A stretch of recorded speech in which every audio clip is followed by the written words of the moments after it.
வணக்கம் நண்பர்களே. எமிஸ் போர்ட்டலில் லேட்டஸ்ட்டாக ஒரு அப்டேட் வந்திருக்கு. ஆதார் அப்டேஷன் ஸ்டேட்டஸுங்கிற லிங்க் எனேபிள் பண்ணியிருக்கிறாங்க. வழக்கம் போல் எமிஸ் போர்ட்டலில் டைஸ் கோட் கொடுத்து லாகின் பண்ணினதும் அந்த லாகின் மெயின் இன்டர்ஃபேஸில் வந்து பார்த்திங்கன்னா ஆதார் அப்டேஷன் ஸ்டேட்டஸ் அப்படிங்கிற ஒரு லிங்க் எனேபிள் பண்ணியிருக்கிறாங்க. இந்த லிங்க் எதற்காக அப்படின்னு பார்க்கும்பொழுது அந்த லிங்க்கை கிளிக் பண்ணினதும் கிளாஸ் அண்ட் செக்ஷனை சூஸ் பண்ண சொல்லுது. அது மட்டும் இல்லாமல் அந்த லிங்க்கை ஓப்பன் பண்ணினதும் அதில் மொத்தம் 3 ஆப்ஷன் கொடுத்துருக்குறாங்க.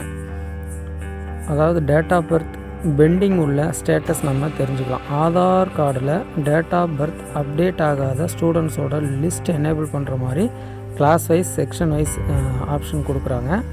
அதுலேயே பக்கத்தில் பார்த்திங்கன்னா கிளாஸ் வைஸ் ஸ்டூடெண்ட்ஸ் அப்ஸ்ட்ராக்ட், ஒவ்வொரு கிளாஸும் எத்தனை ஸ்டூடெண்ட்ஸ் இருக்காங்கிற அப்ஸ்ட்ராக்டை நம்ம தெரிஞ்சுக்கலாம்.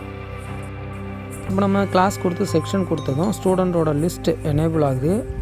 அதில் வந்து பார்த்திங்கன்னா டேட் ஆஃப் பர்த் வந்து ஒரு சில ஸ்டூடெண்ட்டுக்கு மட்டும்தான் ஆதாரில் அப்டேட் ஆகிருக்கு. மேக்ஸிமம் ஸ்டூடெண்ட்ஸ்க்கு வந்து பார்த்திங்கன்னா ஆதாரில் டேட் ஆஃப் பர்த் வந்து அப்டேட்டடாக இல்லை.